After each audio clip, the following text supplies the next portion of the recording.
Welcome, everyone. Welcome. Good morning. Good morning as you start coming in. It's welcome to Banner and Backbone.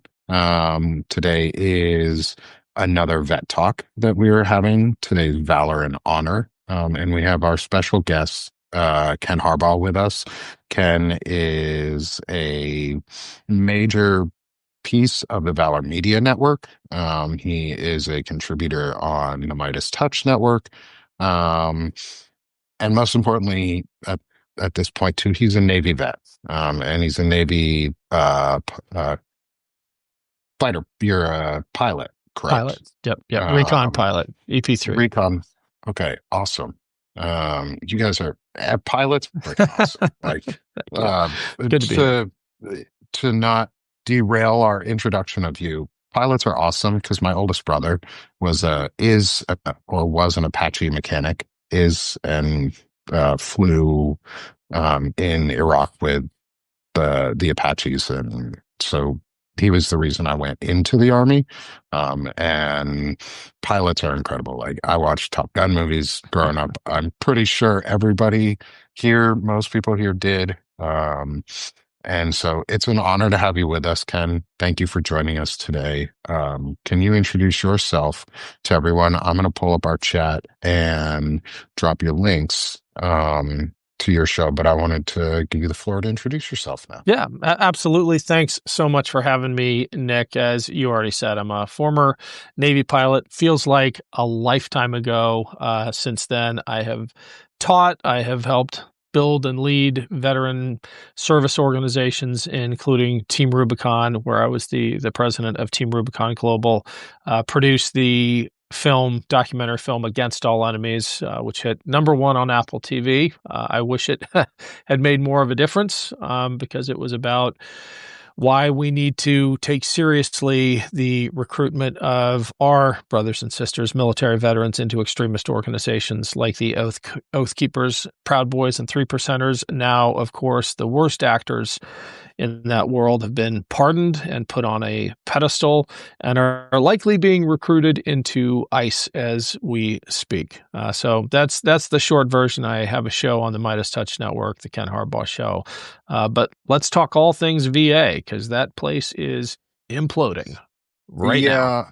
Yeah, it's imploding before our eyes. And I'm a disabled vet who uses the VA. That is my healthcare system and my healthcare service. I'm out of Arkansas, and I've been part of the destruction, unfortunately, as I lost my primary care doctor 7 months ago, and I just reestablished care couple weeks ago, and I was in the middle of a 2.5 year fibromyalgia diagnosis, which makes it even worse.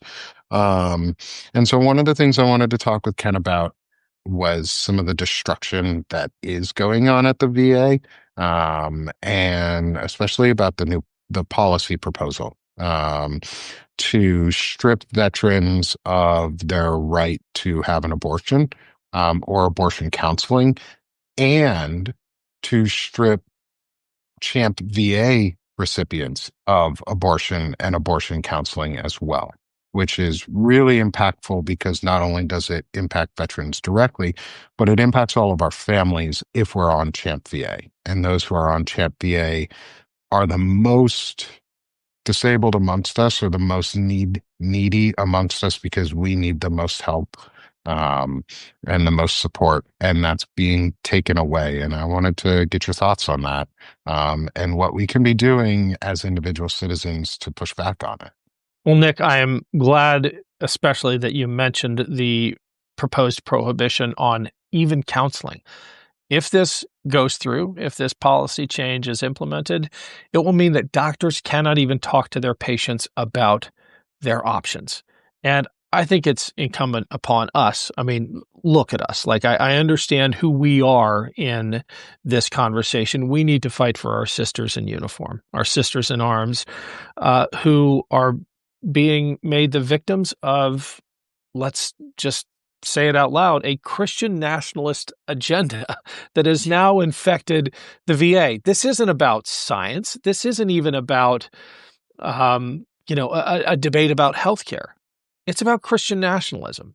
It's about a philosophy, a theory of government, of societal organization that is overtaking the whole of American society from the Trump regime on down.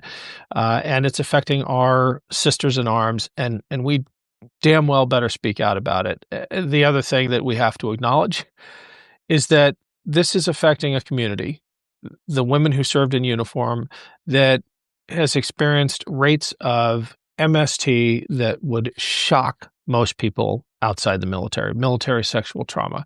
Up to 1/3 of women who serve in uniform have been victims of some form or another of it, and now they're being told they can't even talk to their doctors about what they went through and what their options might be. Yeah. And we have to let that sink in. It's like, you can't even talk about the options. And take that with the Marine Corps has removed their reporting mechanism for sexual assault and sexual abuse. And I'm sure the Army and the Navy and the Air Force won't be far behind at this point either, because the JAG Corps has been stripped and gutted. And you're right, it's an attack on the female population of our, not just veterans, but of America. Like, the thing I hope I'm trying to get across in a lot of ways is it starts with veterans, and if they can get away with it with us, then they can get away with it for everyone. Um, what are your thoughts on that? Well, I used to feel that veterans were a protected class in some ways. Yeah. We talk about third rails in politics, Social Security, Medicare, Medicaid, veterans. That concept has been just blown up by Yeah. MAGA and the Trump regime. And, you might be right. Maybe the opposite of what I held is actually true, that if they can dismantle the third rails of American politics, if they can attack Medicare and Medicaid, if they can go after veterans and get away with it, if they can shut down the suicide hotline and not pay any consequences, not experience or suffer any kind of accountability, then they can do whatever the hell they want. And they're somewhat winning this fight at the VA. The good news is that when we make noise, they sometimes back down. Yeah. There's that saying that is so popular in our circles these days that courage is contagious, and that is absolutely true. Hmm. That is absolutely true. We need to exhibit our own courage as often as we can so that it catches on. We need to draw inspiration from others. But the opposite of that idea is also true. Cowardice is contagious, and you see it on the right. You see it in MAGA. You see it in these Republican town halls across the country. They are terrified. They are scared of their own shadows. They're especially scared of their constituents, which is why they refuse to talk to them. But when we stand up to the VA and to the Trump regime, they back down. And we saw Yeah. that with the massive proposed cuts of 86,000. Granted, 30,000 is too many, but they scaled back from 86,000 to 30,000 after the Unite for Veterans rally on the National Mall on D-Day. And they reinstated the Veterans Mortgage Assistance Program. So if we Good. make enough noise, we can be heard. And I'm so glad you're doing this today, Nick, because tomorrow, September Hmm. 3rd, is the last day for public comment to register our outrage, our disapproval at this policy change that would forbid veterans and those in uniform from even talking to their doctors about their options when it comes to reproductive care. Yeah. And they want it. I read through the policy proposal change, and they're trying to play the word game as best as they can in this, and they're being wordy and they're being manipulative, and they're saying that, oh, this won't impact emergency services. Um, Don't believe What a are your word they thoughts on say. that? They're lying. Look, they're lying. And we know because every time we've gotten this kind of reassurance. Do you remember RFK's hearings when he was Yeah. up for confirmation? And look what actually happened. Slashing mRNA research, eviscerating the Vaccine Governance Board. Like every time they offer one of these reassurances, it rings hollow because they just cannot be trusted. Don't trust them. Go to I hope you're going to be able to put a link down below, Nick, but the public comment period is open today and probably through midnight tomorrow is my guess, midnight Eastern tomorrow. And you don't have to be a veteran to comment. You don't have to be, just a citizen. Anybody can comment.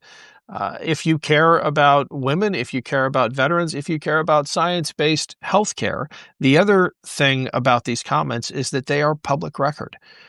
When and if there is accountability for insane decisions like this, and I think there will be, this will be part of the documentation that showed just how angry Americans were and what the Trump regime was doing. Be a part of that. Go to the site, register your public comment, make your voice heard. Yeah. And we posted this before. There it is. I'm grabbing the link to that goes straight to the comment section to leave your comment. Is Chris Goldsmith talked about this on the Find Out podcast, I think last week. And then immediately that day, I put out the link. It's going to be in the show notes for today's show. So please, after the show, when I put it out, it'll be about 1:30, 2:00-ish my time, or 2:00 Eastern time. You should have a link. Please go put a comment in. Chris Goldsmith was talking about it the other day too, saying that it's working. Like citizen pushback is working, is we are outnumbering the bot comments.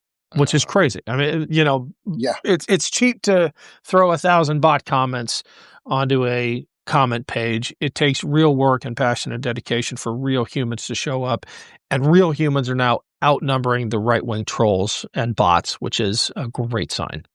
Which is huge, and it's amazing to see that people actually care, because that's democracy. Like, you want to know what civics and action and democracy is, the banner and backbone. The whole point of us is to give everyone an entry point that is super low. The bar to entry for civics is low. It's engagement. It's getting onto these lives. It's sharing them. It's doing the hearts, but then it's also going to the comment section and putting in the comment and actually doing the step that we're asking you to take. It's free. It's free to do. You don't have to pay to do any of it. And it takes you 5 minutes. Like, do 5 minutes. You can do that. You can put an impassioned comment in 5 minutes, and it doesn't have to be long. Like, it doesn't have to be a long comment. Make it personal and make it count.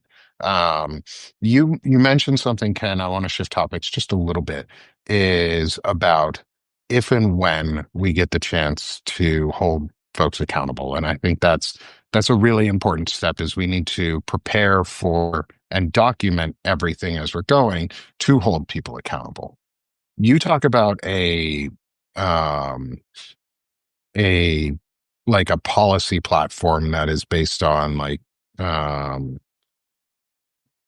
I forget the exact word. On my show, I talk about an accountability agenda. Yes. And I want to see Democratic candidates for office across the country, from the school board on up, talk about an accountability agenda for a couple of reasons. I mean, primarily because law and order matters. No one should be above the law. And when we have ICE agents running wild through our streets, wearing masks, dragging families out of cars, ripping families apart, there needs to be accountability for that kind of thing, all the way up to the top, right? All the way up to Kristi Noem and the policies that she is pushing down to those agents. There has to be accountability, because in a society that purports to value law and order, that matters. But I also think that an accountability agenda, if Democratic representatives and candidates start talking about it wherever they go, will have a deterrent effect.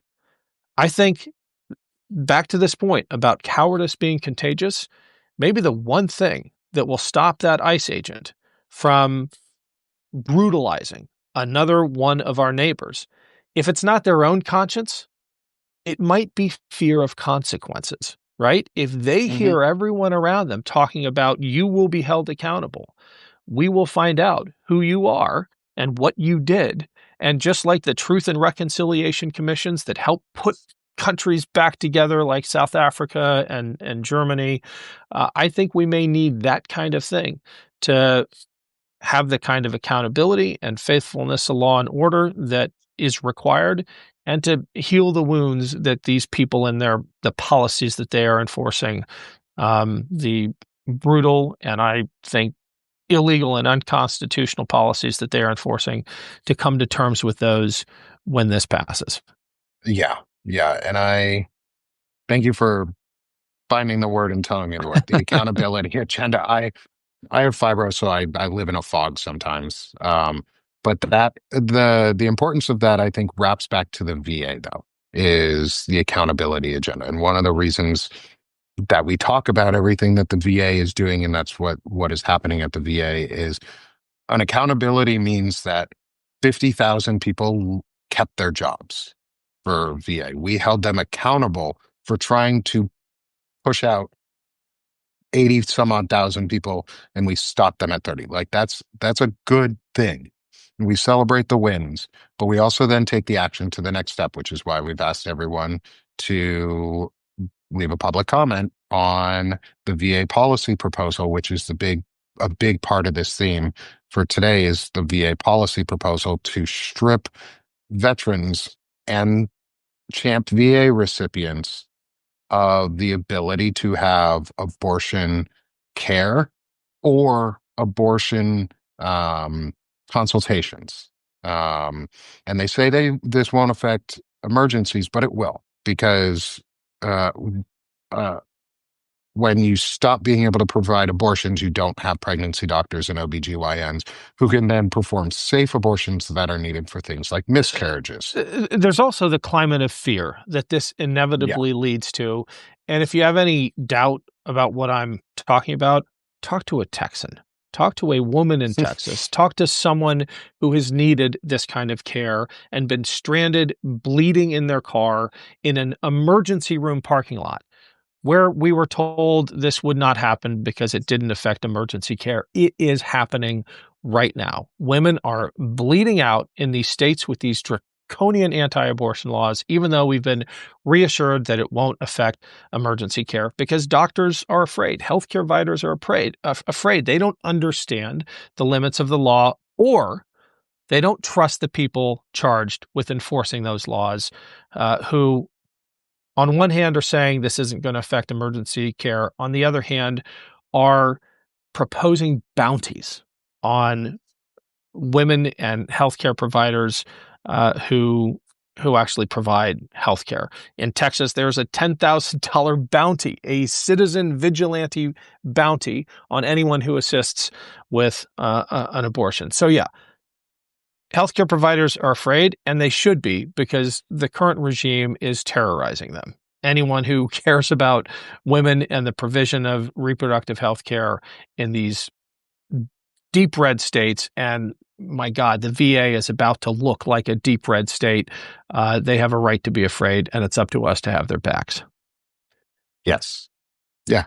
It's up to us. And part of that us, and a major part of that us, are men who look like us.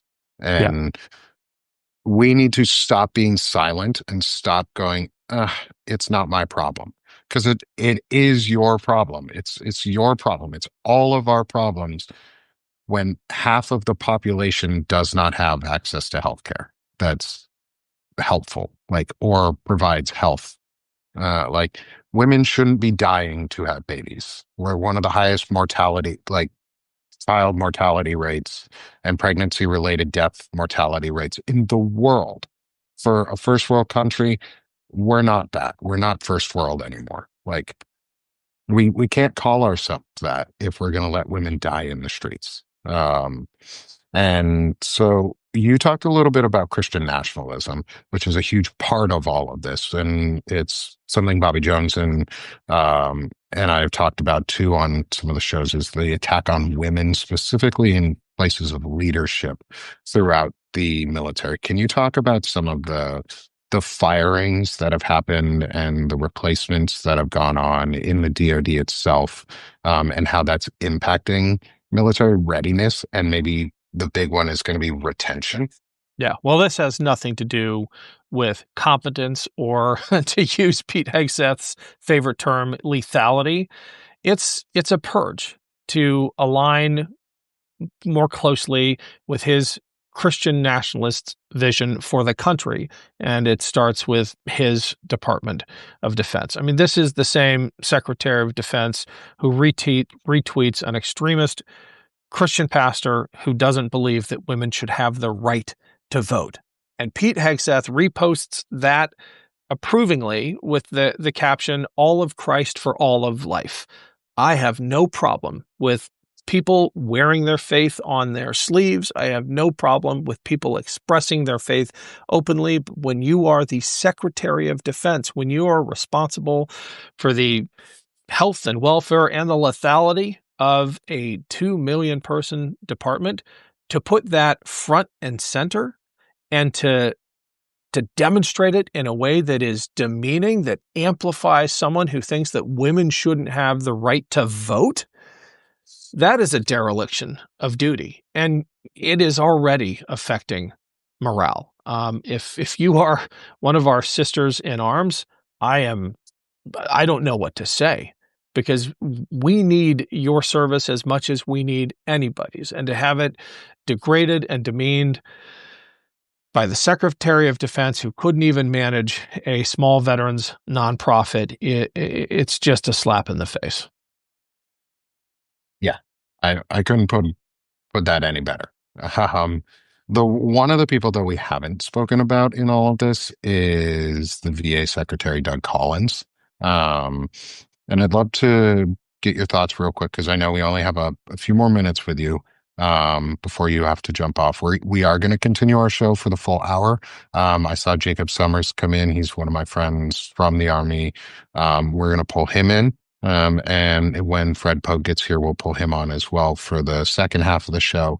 But I want to get your thoughts on Doug Collins and what his either culpability or his mindset or how he fits into this picture in what Pete Hegseth's vision of the military is supposed to be. I think Secretary Collins suffers from the same affliction that all of these secretaries suffer from, that just about anybody at a senior level in the Trump regime suffers from, which is confusion about who they work for and where their loyalty should actually lie. Secretary Collins, as is the case with Hegseth and Gabbard and all of the others, swore the same oath that we did, not to Donald Trump, not to any one individual, but to the Constitution of the United States. And day after day, we are given ample evidence that they either don't understand that or willfully ignore that, because they are doing whatever the president demands that they do, even if it undermines their oaths to the Constitution, even if it hurts the national security of the country. You saw that Secretary Gabbard, our DNI secretary, just outed an undercover CIA operative on Twitter as part of a package of 37 individuals at the CIA who had the temerity and the courage to tell the truth, and they're being punished for it by having their security clearances revoked, and in one case, their identity as an undercover CIA operative exposed. I think that mindset infects that entire layer of government. They feel like their job is to keep the president happy and not to abide by their oaths and not to support and defend the Constitution of the United States. I'm so glad you said that about the oath and what they're doing, because the outing isn't a coincidence and it's a pattern at this point. Is through the investigative work that Ellie Leonard is doing, she identified that they also outed a child, Jane Doe, during the Maxwell transcripts, and without that person's permission. And I won't go into anything about it in terms of what was said, what was written. Ellie is very specific about what she's talked about and how she's talked about it, so that she does not reveal anything about that Jane Doe.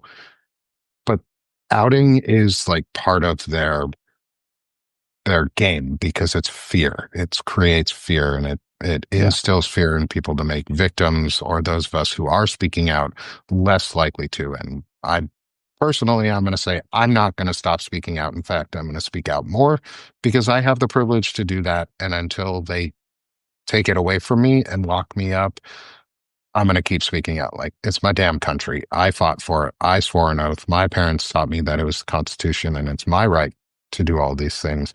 And Ken, I wanted to give you the floor for the last couple minutes while we've got you.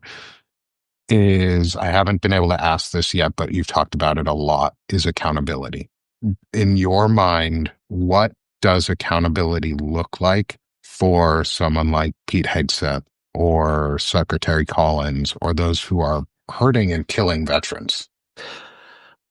Well, I think the ultimate accountability is going to be delivered by the judgment of history. I'm not going to play the part yet of a Yeah. legal judge and jury, but I have a strong feeling that the judgment of history is not going to be kind.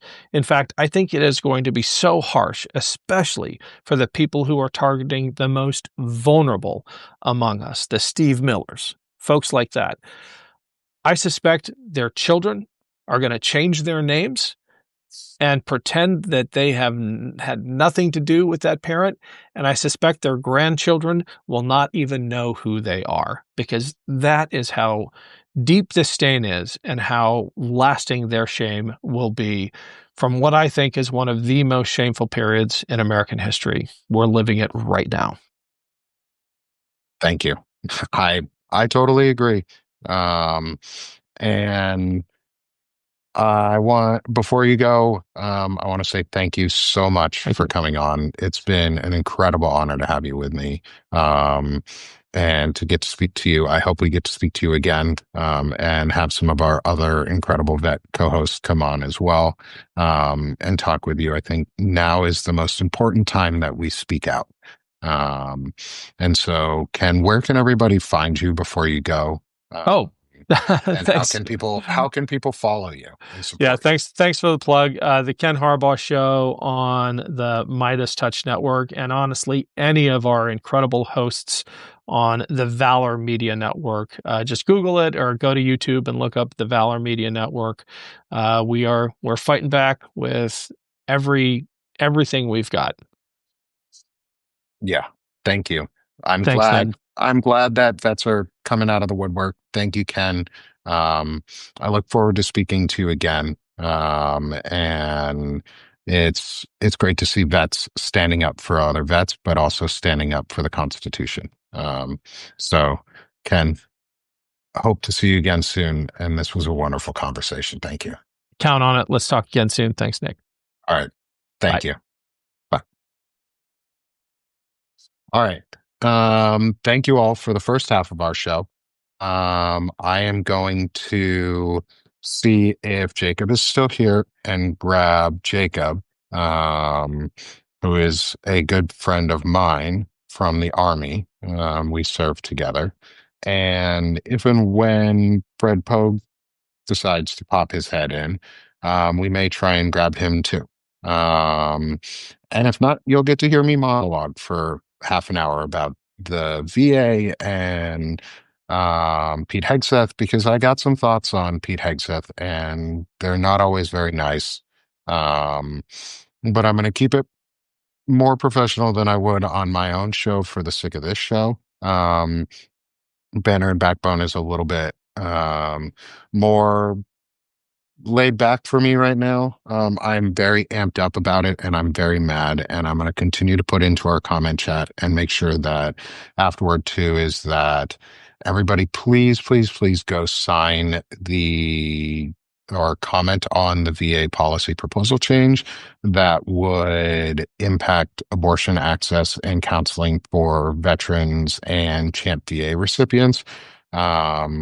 This impacts a lot of the veteran community just in general because it is straight impacts women and is discriminatory against their ability to have safe and equal and accessible health care.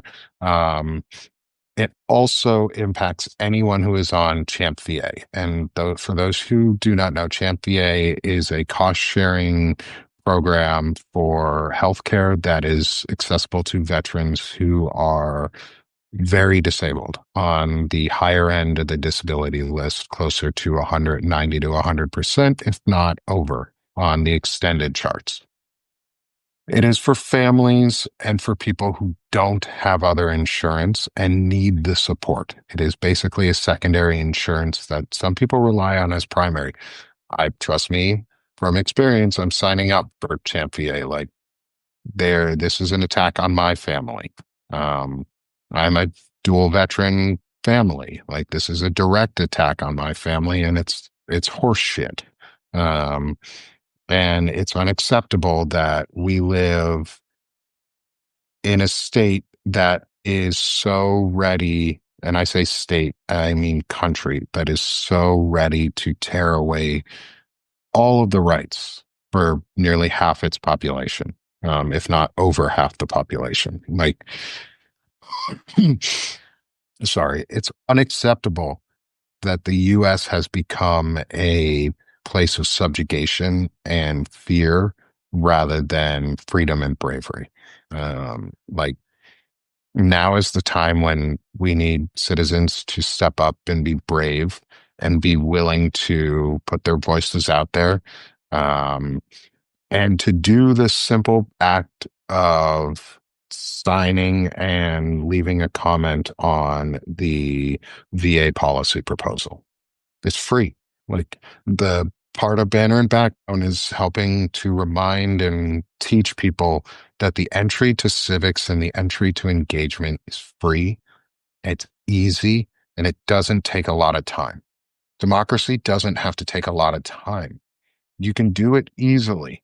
This is one step that we can do together that is easily achieved so that we can all benefit. Like, it is important that you sign and provide a comment on the VA policy proposal change. 73 of us are in this live right now.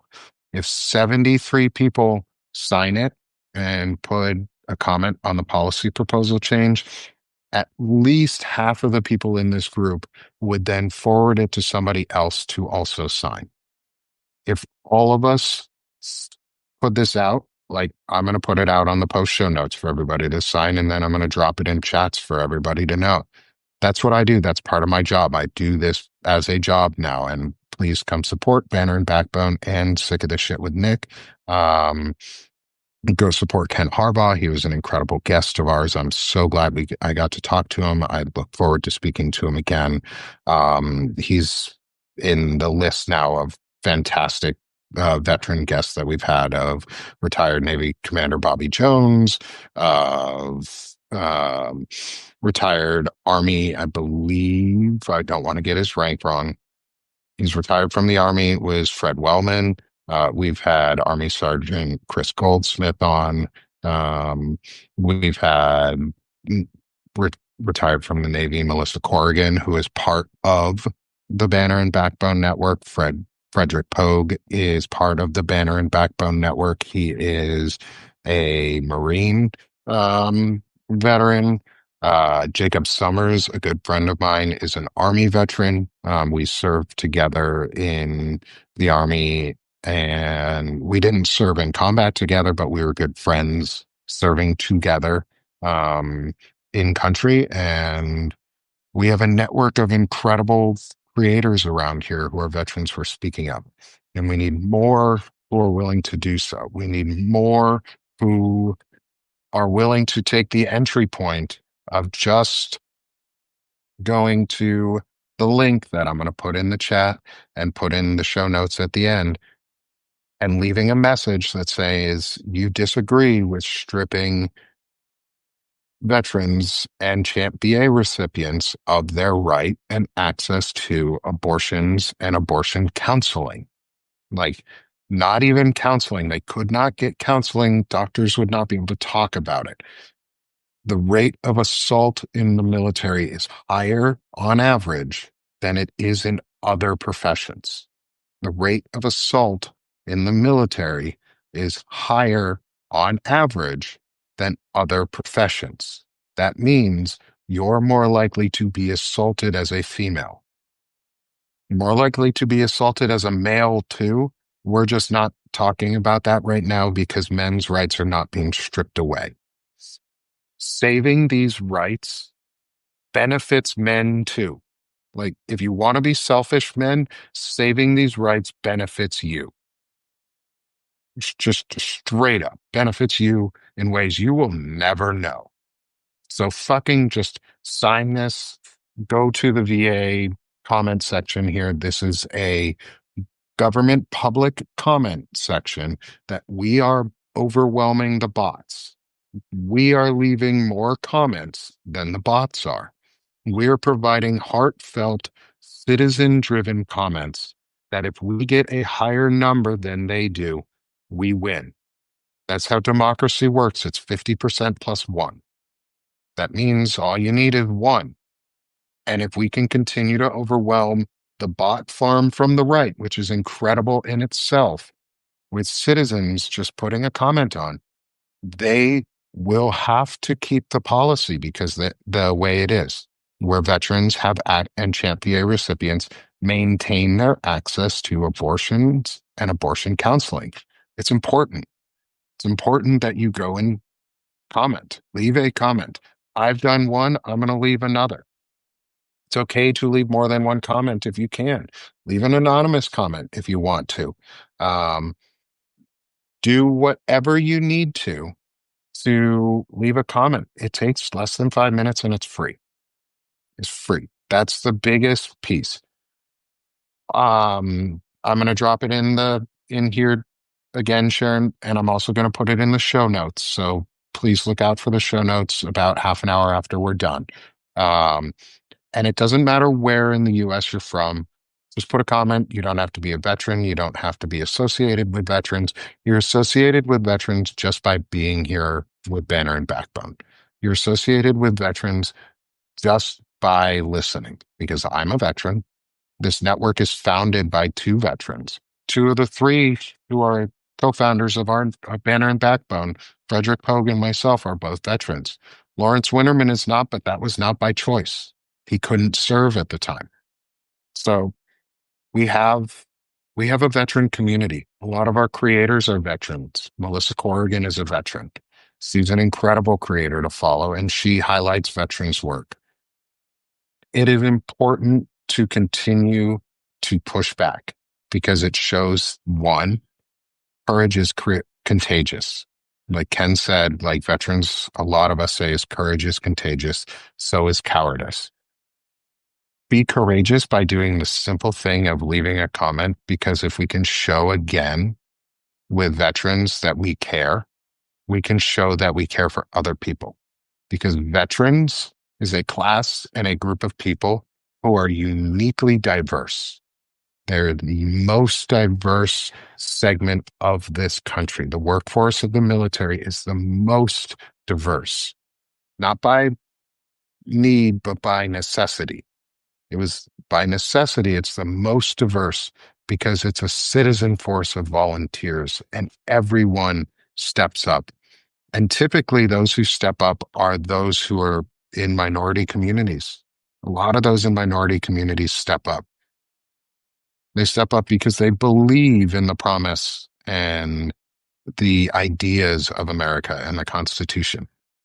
White people have to be provoked into signing up. White people have to be asked to volunteer by having our bases changed to Confederate names to get rednecks to volunteer for service for World War II. That's what we did.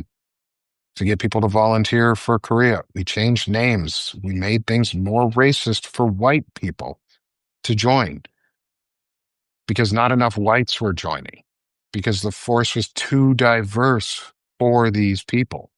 That's bullshit. The force is not diverse enough.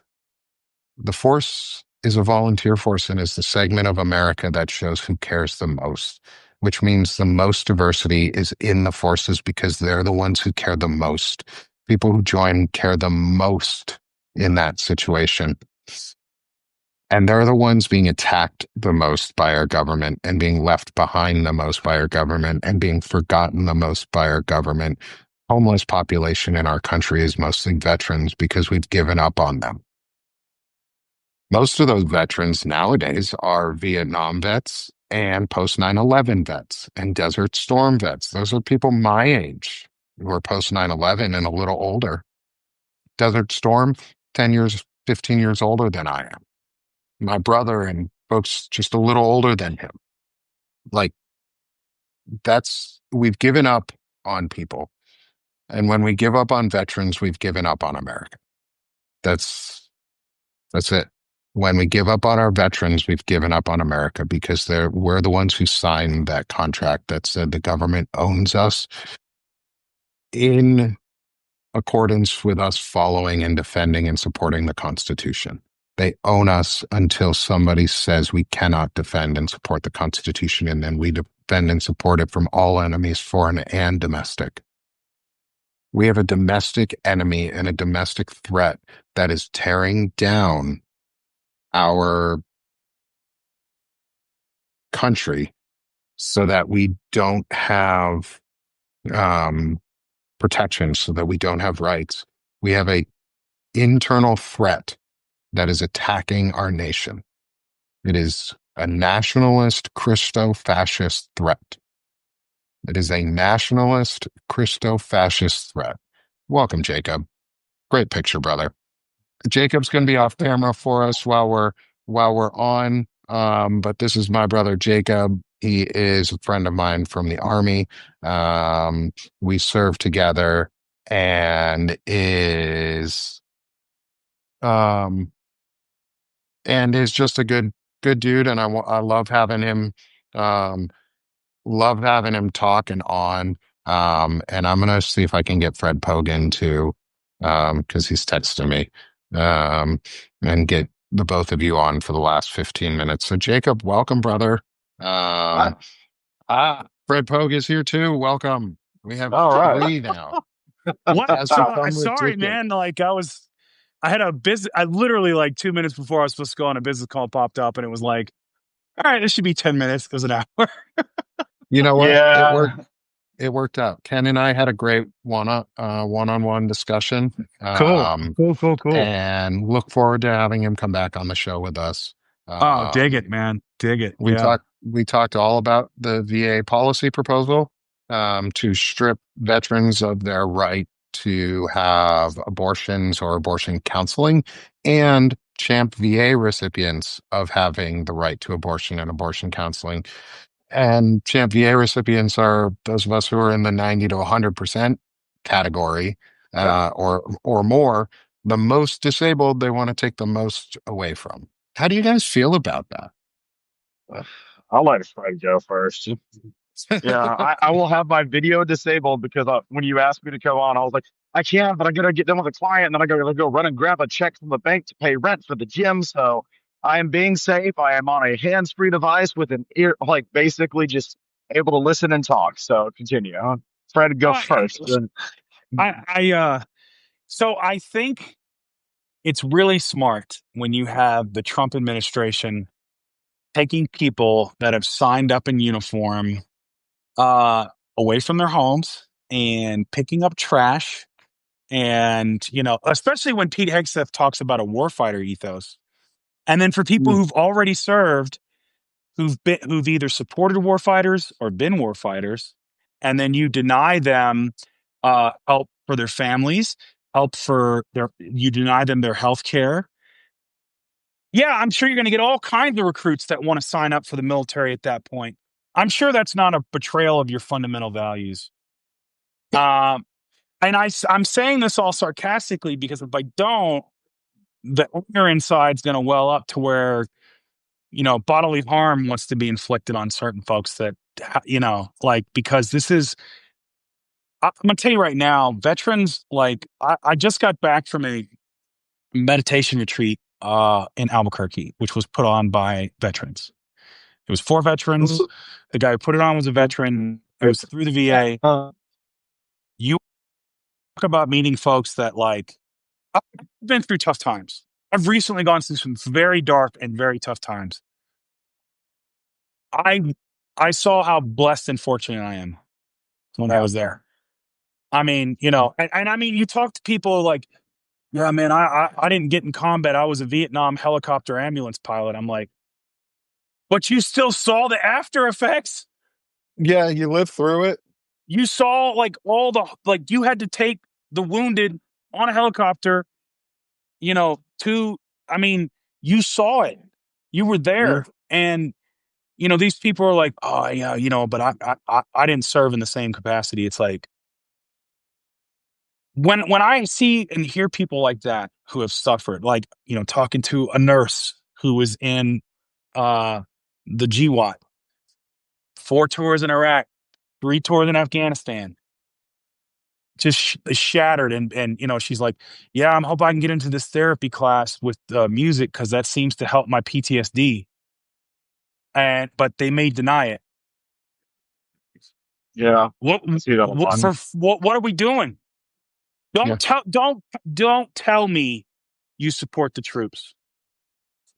Don't tell When you me let that. us die afterwards. Well, Trump thinks that he's a war hero because he authorized the drone strikes. So there you go. And it's heartbreaking because like we're getting breakfast, we're getting like extra stuff, and right outside where we were staying downtown Albuquerque, there were homeless veterans, and we would go do a morning walk, and a woman was like, "Let's grab that fruit." I was like, "Okay," so we grabbed the fruit up, and when we go walk, and you could tell it was veterans by their bags, their apparel. We just start handing it out. Here you go. Like, we ain't got no money, but we got this, man. It's like, hey, what time is it? Oh, it's like, thank you so much, man. Thank you for talking to me. I appreciate it. We've given up on these people. We've given up on our friends, our brothers and sisters in arm, and our others in arm, and everyone. America has decided that veterans are no longer a symbol of freedom and hope, and we've said that they're just as worthless as others. They're broken and they're othered. And so this sort of leads. Yeah, go ahead, Jake. Sorry, I didn't mean to cut you off. No, that is the biggest crime for me of this ultra nationalist transition of the Republican Party and conservatives is that and I'm not saying that, we as veterans or any other veterans are above reproach or being wrong or anything like that. Never said that, but like there at least used to be some reverence on both sides, but definitely on the right side for, hey, whatever we do, we're not going to impact the veterans. Whatever we do, we're going to make sure we at least pretend to try to take care of our veterans. And now that's not even a safe topic. Now you get people on the right who are just actively like, okay, well, whereas veterans were like that no touch issue before, now even that's been corrupted. So for me, that's one of the biggest crimes of this super alt-right conversion is that even that which was considered sacrosanct to be able to make sure, like, look, we can disagree, but we're going to take care of our vets. Even not that we ever really did, but even that pretense that we were going to try has now been completely absconded with, and they don't even pretend to care about vets anymore. Like there's no pretense to care about vets anymore. So. Yeah, like before the election, I remember almost daily we used to hear the phrase 22 a day, 22 a day, veterans, 22 a day die of suicide. Well, one of the first things that the Trump administration did towards the veteran community was cut the VA suicide hotline. Yeah. To cut the veteran suicide hotline. That was the first cut. That was first cut. Like first thing they said to us was they kept saying 22 a day. And then the first thing they did was cut the one service that veterans used to call or get transferred over to from a call when they get asked the question, which is no longer required at all, always is, do you want to hurt yourself? Do you want to commit suicide? Are you thinking of harming yourself? That's the reason I'm still here. That's the reason I'm still here. I was at a physical and it was on the form and I checked it. Yeah. And I got mental health. It's one of the reasons they have the meditation retreat. You know, it's they prioritize veterans that have PTSD. That are in that I had it. So Yeah. or have it. Have it. So and what you're telling us, like, suburban, like MAGA mom or dad, when you slapped your yellow ribbon magnetic sticker or magnet on your minivan back in the aughts, because you supported the troops in going to Iraq, that you don't give a fuck about them anymore. Nope. You don't. And so don't thank me for my service. Mm-hmm. Don't. You thank me for my service by doing what you can for the veterans who are homeless that we gave fruit to, who are not as fortunate as me. And that's why we say these things when we're in these meetings, like, well, I didn't do this, because we know there are other veterans that have it as hard as we have it and as close to the edge as we are. There's so many others that have it way harder, and they're not going to be here. One of the things they did at the retreat that was heavy, they had the memory book, right? The memorial, because it's all veterans. And they said, hey, sign in somebody, that you want remembered. And every day before we would meditate, right after breakfast, they'd come up and they'd read the names in the service. Do you know how many times we heard somebody name, service, war, VA, nurse, death by suicide, rest in peace? Yeah. Like, it went on and on. And so it's like you realize there are people on the street, there are veterans that are not going to be here. Yeah. And Jacob, I don't know if you've used either suicide hotline or, I'm getting a call from the VA, talk about the VA. We're going to end this here, y'all. Let's have a great day. And have a good one. We'll talk again.